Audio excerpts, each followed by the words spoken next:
गणपते नमः। एकदन्ताय विद्महे वक्रतुण्डाय धीमहि तन्नो दन्ति प्रचोदयात्। శ్రీ క్రోధినామ సంవత్సర పంచాంగ శ్రవణానికి స్వాగతం సుస్వాగతం. ద్వాదశ రాశుల వారికి కూడా ఈ క్రోధినామ సంవత్సరంలో ఏ విధంగా ఉండబోతోంది అనే విషయాన్ని మనం ఇప్పుడు తెలుసుకుందాం. ముఖ్యంగా చూసినట్లయితే కనుక 2024వ సంవత్సరం టు 2025వ సంవత్సరం అంటే ఉగాది నుంచి ఉగాది వరకు కూడా ద్వాదశ రాశుల వారికి ఏ విధంగా ఉండబోతుందో ఒక్కసారి మనం పరిశీలిద్దాం. మరి ఓం శ్రీ మాత్రే నమః. ఆస్ట్రో భాగ్యలక్ష్మి అనే ఈ ఛానల్ని సబ్స్క్రైబ్ చేశారా? చేయకపోతే వెంటనే చేయండి. అంతేకాకుండా మన వాళ్ళందరికీ కూడా షేర్ చేస్తూ ఉండండి. ఆ తర్వాత ముఖ్యమైనటువంటి విషయం ఏంటంటే జాతకాలు పొంతన, జాతకాల విశేషం, తర్వాత ఏమైనా చక్రాలు అవి వేయాలన్నా లేకపోతే ఏ డౌట్ ఉన్నా కూడా అంటే కెరీర్ పరంగా కానీ విద్యాపరంగా కానీ లేకపోతే పెళ్ళిళ్ళు అవ్వకపోయినా జాతక విశ్లేషణ చేసి ఏదైనా అవసరమైతే కుంభ వివాహాలు, కదలి వివాహాలు దగ్గరుండి చేయించబడును. అదేవిధంగా హోమాది కార్యక్రమాలు, చండీ హోమం లాంటి అద్భుతమైనటువంటి హోమాది కార్యక్రమాలు, జపాలు, దానాలు అన్నీ దగ్గరుండి అన్నీ కూడా సంపూర్ణంగా చేయించబడడానికి తప్పనిసరిగా మేమందరం కూడా శ్రద్ధ తీసుకున్నటువంటి విప్రోత్తములు మనకు ఉన్నారు. అందువల్ల ఆ విషయంలో కూడా నన్ను సంప్రదించవచ్చు. తర్వాత విషయానికి వచ్చినట్లయితే కనుక శ్రీ సౌభాగ్య మ్యారేజ్ బ్యూరో గత 16 సంవత్సరాలుగా రన్ చేస్తూ ఉన్నాము. ఎన్నో వందలాది మందికి, వేలాది మందికి పెళ్ళిళ్ళు చేశాము. అన్ని వర్ణాల వాళ్ళు కూడా హిందువులైతే ఆహ్వానితులే. క్రింది నెంబర్లో మీరు సంప్రదించగలరు. ఓం శ్రీ మాత్రే నమః. నూతనంగా ఉన్నటువంటి ఈ క్రోధినామ సంవత్సరంలో ఆయురారోగ్యాలతో అష్టైశ్వర్యాలతో మీరందరూ ఉండాలని ఆ చండీ పరదేవతని ప్రార్థిస్తూ ఓం శ్రీ మాత్రే నమః. ఓం ఆదిత్యాయ సోమాయ మంగళాయ బుధాయ చ గురు శుక్ర శనిభ్యశ్చ రాహవే కేతవే నమః. మేషరాశి వారికి సంవత్సర ఫలాలకి స్వాగతం సుస్వాగతం. ఏ విధంగా ఉండబోతోంది? అశ్విని నక్షత్రం 4 పదాలు, భరణి నక్షత్రం 4 పదాలు, కృత్తిక ప్రథమార్థం. ఆదాయం చూస్తే 8, అదేవిధంగా వ్యయం చూస్తే 14, ఆ తర్వాత పూజ్యం చూస్తే రాజపూజ్యం చూస్తే 4, అవమానం చూస్తే 3. అందువలన మేషరాశి వారికి ఆదాయం కన్నా కొంచెము ఖర్చులు ఎక్కువగా కనిపిస్తున్నాయి. అయితే ఏమిటంటే రాజపూజ్యం అయితే చాలా బాగుందని చెప్పొచ్చు, అవమానం రాజపూజ్యం కంటే తక్కువగా ఉంది. ఈ విషయాన్ని శుభసూచకంగా మనం అనుకుంటూ మనం ముందుకు పెడదాము. మరి ముఖ్యంగా చూసినట్లయితే మీకు ఒకంత గురుబలం చాలా చాలా అద్భుతమైనటువంటి ఆనందమైనటువంటి పరిణామాలకి దారితీస్తుంది. అదృష్టవంతులు ఎవరయ్యా అంటే మేషరాశుల రాశివారే అని చెప్పుకోవచ్చు.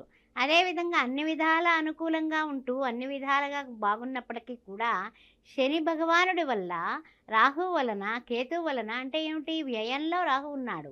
అదేవిధంగా చూసినట్లయితే కనుక మనకి షష్టమంలో కేతు ఉన్నాడు. అందువలన కొన్ని ఇబ్బందులు వచ్చినప్పటికీ కూడా అన్ని విధాల ముందుకి అద్భుతమైనటువంటి పరిణామాలతో సాగడానికి కొన్ని చిన్న ఆటంకాలతో మనం ముందుకు పెడుతూ ఉంటాం. అంతేగాని పెద్ద పెద్ద కష్టాలు, నష్టాలు, బాధలు లేవు. కానీ చిన్న ఇబ్బందులు అయితే మనిషి అన్నాక ఇబ్బందులు తప్పవు కదా, ఆ విషయంలో మనం ముందుకు పెడతాం. తర్వాత ఏంటంటే ఖర్చులు పెరగడం వల్ల పనుల విషయంలో ఆరాటం. ఏం చేయాలి, అది చేయాలి, ఇది చేయాలి, 4 పనులు ఒకేసారి చేద్దాం అనుకుంటారు. 4 పనులు ఒకేసారి ఒక మానవుడు చేయగలుగుతాడా? చెయ్యలేడు. కాబట్టి మీరు ఏం చేస్తారంటే కనుక ఒక పని తర్వాత ఒక పని అన్నట్టుగా మీరు సమయాన్ని అడ్జస్ట్ చేసుకోండి. కాలాయ నమః, కాలాతీతాయ నమః అంటూ ఉంటాం కదా భగవంతుడిని. కాలాన్ని మీరు అడ్జస్ట్ చేసుకుంటూ ఉండండి. అదేవిధంగా ఊహించని సంఘటనలు ఏమన్నా జరిగితే కనుక ధైర్యాన్ని కోల్పోకండి. మనం ఊహించని జరిగితే భగవంతుడా అనడానికి మనం ఎప్పుడు కూడా ఆలోచించకుండా భగవంతుడా అనం. అబ్బా పర్వాలేదు, నేను అనుకున్నవన్నీ జరిగిపోతున్నాయని ఆనందంగా కేరింతలు కొడతాం. ఊహించినటువంటి పరిణామాలు కూడా ఎదుర్కోవాల్సిన పరిస్థితులు ఇక్కడ కనిపిస్తున్నాయి. అలాని కంగారు పడాల్సిన అవసరం లేదు, కానీ కొంచెం జాగ్రత్తగా ఉండండి. తర్వాత ఏంటంటే కనుక ఆర్థిక సమస్యలు కానీ, భార్యాభర్తల మధ్య చిన్న సోదర వర్గం వాళ్ళతో కానీ చిన్న ఏమైనా సరే పొరపచ్చాలు వచ్చేటటువంటి అవకాశాలు కనిపిస్తున్నాయి. అందుకని ఆ విషయాల్లో కొంచెం జాగ్రత్తగా ఉండండి. అదేవిధంగా కొంచెం మాట పట్టింపులు, తర్వాత మీకు చికాకులు ఎక్కువైపోతాయి, కోపాలు వచ్చేస్తూ ఉంటాయి. ఆ కోపాల వల్ల ఏమవుతుంది అంటే కనుక భార్యాభర్తల మధ్య పరస్పర కొంచెం ఇబ్బందులు వచ్చేటటువంటి అవకాశం ఉంది. మనవాళ్లే కదా అని సర్దుకుపోయే మనస్తత్వాన్ని, కొంచెం ఇంకొంచెం ప్రేమని, ఆత్మీయత భావాల్ని పెంచుకోవడం అనేది చెప్పదగిన సూచన. అదేవిధంగా చూసినట్లయితే మనకి జూన్ నెలకొస్తులోకి గ్రహ సంచారంలో కొంచెం మార్పులు, అదేవిధంగా అనుకూలం అని చెప్పాలి. జూన్ నెలకొస్తులోకి కాస్త అనుకూలమైనటువంటి పరిస్థితులు బాగున్నాయి. అన్నీ కూడా ఏంటంటే కనుక ఉల్టా పుల్టా అంటూ ఉంటాం కదా, అలాగ తారుమారైపోతాయి. అందువలన జూన్ నుంచి మళ్ళీ బాగుంటుంది. ఆర్థికంగా, ఆరోగ్యంగా, సంతానపరంగా అన్ని విధాలా కూడా మానసికంగా చాలా చక్కగా మీరు సంతోషంగా, ఆనందంగా, ఉల్లాసంగా ఉండడానికి జూన్ నెల నుంచి చాలా బాగుంటుంది. అదేవిధంగా కొన్ని విషయాల్లో స్త్రీల విషయంలో ముఖ్యంగానండి, కొన్ని మాట ముచ్చట విషయంలో కానీ, ఏవైనా సరే విషయాలు మాట్లాడేటప్పుడు కానీ, ఆడవాళ్ళతో మాట్లాడేటప్పుడు చాలా జాగ్రత్తగా ఉండండి. ఎందుకంటే మనము మంచిగా మాట్లాడినా సరే ఆ మాటలో వ్యతిరేకత భావాన్ని వాళ్ళు తీసుకుని మన మీద కోట్లాడేటటువంటి పరిస్థితులు కనపడుతున్నాయి. కాస్త ఆ విషయంలో జాగ్రత్తగా ఉండండి. తర్వాత ఏంటంటే కొన్ని పరిస్థితులు మనకి అనుగుణంగా ఉన్నప్పటికీ కూడా వాళ్ళు మన మాటని మనం జాగ్రత్తగా మాట్లాడకపోతే మాటని అపార్థం చేసేటటువంటి విషయాలు, అది అర్థం అంతరార్థం మారిపోయి వేరే బయటకు వెళ్ళేటప్పుడు వేరే విధంగా వెళ్ళేటటువంటి అవకాశాలు, దానివల్ల విమర్శలు, ఇవన్నీ కూడా వచ్చే పరిస్థితులు కనపడుతున్నాయి. కాస్తంత ఆ విషయంలో, మాట విషయంలో జాగ్రత్తగా ఉండండి. తర్వాత విషయానికి వచ్చినట్లయితే కనుక విరోధాలు వచ్చే అవకాశం ఎప్పుడైతే ఉందని మనకు తెలిసిందో, దీపం ఉండగానే ఇల్లు చక్కబెట్టుకుంటాం కదా, ఆ విధంగా మీరు కొంచెం జాగ్రత్తగా ఉండడం అనేది మీరు ప్రారంభించండి.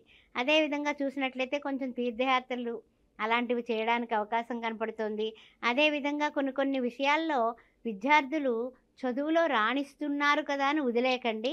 చదువు ఏం చదువుతున్నారు, ఎవరితో మాట్లాడుతున్నారు, ఎలా ఉన్నారు అనేది మీరు తప్పనిసరిగా ఒక కన్ను వేసి ఉంచండి. అది చాలా చాలా మస్ట్ అండ్ షుడ్. ఆ తర్వాత కలిసి వస్తుందా అంటే అన్ని విధాలా కూడా కొంచెం చూస్తుల్లోకి నవంబర్, డిసెంబర్ వస్తుల్లోకి కొంచెం అన్ని విధాలా కూడా కాస్త కలిసి వచ్చే పరిస్థితులు ఉన్నాయి. వివాహాది శుభకార్యాలు కూడా మనం ప్లాన్ వేసుకున్నటువంటి ప్లాన్ కొంచెం ఖర్చులు ఎక్కువైనప్పటికీ కూడా కంప్లీట్ చేస్తారు. అభివృద్ధి అయితే కనుక ఆదాయ అభివృద్ధి వ్యయానికి సరిపడా ఉండడం వలన మీరు కొంచెం ప్రశాంతంగానే ఉండొచ్చు. ఆ విషయంలో అయితే ఏం డోకా లేదు. అయితే ఏంటంటే కొంచెం మానసిక ఉత్సాహాలు కాస్తంత అంతంత మాత్రంగా మీరు తీసుకుంటూ ఉంటారు. కానీ ఏంటంటే ప్రతి నిమిషము కూడానండి ఏదైనా సరే నామాన్ని మీ మనసులో అనుకుంటూ ఉన్నట్లయితే జై శ్రీరామ్, జై శ్రీరామ్, జై శ్రీరామ్ అనుకుంటూ ఉండండి. విజయం తప్పక సిద్ధిస్తుంది. ఆ విషయాన్ని మాత్రం మీకు తప్పనిసరిగా చెప్పాల్సిన విషయం అనమాట. తర్వాత ఏంటంటే కనుక ఇల్లు కానీ, ఆస్తి కానీ మీరు ఏర్పరచుకునే ప్రయత్నాల్లో ఉన్నారా, సక్సెస్ అవుతారు. ఆ విషయంలో ఏం డోకా లేదు. మీకు యోగం కనిపిస్తోంది, శుభయోగం. అందువల్ల హ్యాపీగా ఉండండి. అవివాహితులకి మీకు లాస్ట్కి ఏమిటంటే కనుక మనకి చూసినట్లయితే ద్వితీయార్థంలో మీకు పెళ్ళవట్లేదురా భగవంతుడా అనుకున్న వాళ్ళకి చక్కగా మనకి సంవత్సరంలో మధ్య భాగంలో వస్తుల్లోకి పెళ్ళిళ్ళు కుదురుతాయి, అవుతాయి కూడా. అందువల్ల వాళ్ళు సంతోషంగా ఉండొచ్చు. వ్యవసాయదారులు 2 పంటలు పండిస్తారు, చక్కగా ఫలిస్తాయి. మంచి ధరలతో మీరు చక్కగా ఆర్థికంగా పుంజుకుంటారు అని చెప్పొచ్చు. అదేవిధంగా చూసినట్లయితే జనవరి కుస్తుల్లోకి మనకి స్థిరాస్తి వ్యవహారాలు కొంచెం వాయిదా వేయండి. గొడవలు పడకండి. గొడవలు పడకుండా వాయిదా వేస్తే అవి ఇంకా ఇంకా అభివృద్ధి అయ్యి ఇంకా రేట్లు పెరిగే అవకాశం కనపడుతుంది. అదేవిధంగా నిరుద్యోగులకి ఉద్యోగ అవకాశాలు జనవరి నెలలో అయితే బాగున్నాయండి. అప్పటి వరకు నిరుద్యోగిగా ఉన్నవాళ్ళు అప్పుడు గట్టి ప్రయత్నం చేసుకోవచ్చు. వృత్తి ఉద్యోగాల్లో తర్వాత కుటుంబంలోని అంతా కూడా ఏకవాక్య పరిపాలనతో మీరు సాటిస్ఫాక్షన్గా జనవరి నెలస్తులోకి అన్ని విధాల అన్నీ కూడా ఈ అలజడులన్నీ కొంచెం కొంచెం సర్దుకుంటూ మంచిగా ముందుకు పడతారు. పనులు ఎప్పుడైతే సునాయాసంగా చేసుకున్నారో ఫిబ్రవరిలో మీకు విజయమే, ఇంకంతా కూడా విజయ పరంపర మొదలైందని చెప్పొచ్చు. ఇబ్బందులన్నీ కూడా ఉద్యోగస్తులకు కానీ, వృత్తుల్లో ఉన్న వాళ్ళకి కానీ, వ్యాపారంలో ఉన్న వాళ్ళు కానీ అందరికీ కూడా ఉన్న ఇబ్బందులన్నీ కూడా పాసింగ్ క్లౌడ్స్ లాగా తొలగిపోతాయి. ఇంకా అప్పుడు ఏమిటంటే కనుక ఏదైనా స్థలం కొనుగోలు చేయాలన్నా, భూమి కొనుగోలు చేయాలన్నా, ఇల్లు కట్టాలన్నా ఏమైనా సరే మీరు ప్లాన్ చేసుకుంటారు, ఆ ప్లాన్ అమలు చేయగలుగుతారు. ఆ తర్వాత చూసినట్లయితే మార్చి కుస్తుల్లోకి కొంచెము ఏంటంటే కనుక స్థాన చలనం అంటే ఏమిటంటే అనుకూలమైనటువంటి స్థాన చలనమే. అంటే మీకు ఇష్టమైన ప్లేస్‌కే మీరు వెళ్ళడం అనేది, అంటే ఉద్యోగస్తులకి ట్రాన్స్‌ఫర్ అవ్వచ్చు, వ్యాపారస్తులు కొత్త ఇల్లు కొనుక్కోవచ్చు, కట్టుకోవచ్చు. అలా స్థాన చలనం అయితే కనపడుతోంది. శుభకార్యాలు ఎక్సలెంట్‌గా నిర్వహిస్తారు. ఒక ప్రణాళికాబద్ధంగా శుభకార్యాలు నిర్వహించుకుంటారు. ఇంటా బయట మీకు గౌరవం పెరుగుతుంది. ఇంకంతకన్నా ఏం కావాలండి? అందువల్ల ఈ సంవత్సరానికి చూసుకున్నట్లయితే గనక మనకు అన్ని విధాలా కూడా శ్రేయోదాయకంగానే ఉంటుంది. విదేశీ ప్రయాణాలకి ఎవరైతే ప్రయత్నం చేస్తున్నారో వాళ్ళకి సక్సెస్ ఉంది. అందువల్ల విదేశీ ప్రయాణాలకి ఏ విధమైనటువంటి లోటు లేదు. ఆ విషయం గుర్తుపెట్టుకోండి. తర్వాత ఇంకొక ముఖ్యమైనటువంటి విషయం ఏంటంటే, ఏదైనా సరే ఇల్లు కానీ ఆస్తి కానీ ఏర్పాటు చేసుకోవడం ఖాయం. అందువల్ల ఈ యొక్క అశ్విని భరణి కృత్తిక అందరికీ కూడా శుభకరంగా ఉంటుంది. సరే, మనం చేసుకోవాల్సింది ఏమిటంటే కనుక ఈ సంవత్సరం అంతా కూడా జై శ్రీరామ్ జై శ్రీరామ్ జై శ్రీరామ్ అనుకోవడం, దుర్గార్చన దుర్గాదేవిని పూజించడం, అర్చించడం, దత్తాత్రేయ చరిత్ర పారాయణ చేసుకుంటే చాలండి. అంతకన్నా ఏముంది? వీలైనంత వరకు కూడా శుక్రవారం పూట కానీ మంగళవారం పూట కానీ ఎవరికైనా సరే పేదవాళ్ళకి భోజనం దానం చేయండి. అదేవిధంగా గురువారం నాడు లడ్డూలు పంచండి. చాలు, రెండూ చేయండి. అన్నదానం చేస్తూ ఉండండి, లడ్డూలు పంచుతూ ఉండండి. ఓం శ్రీ మాత్రే నమః.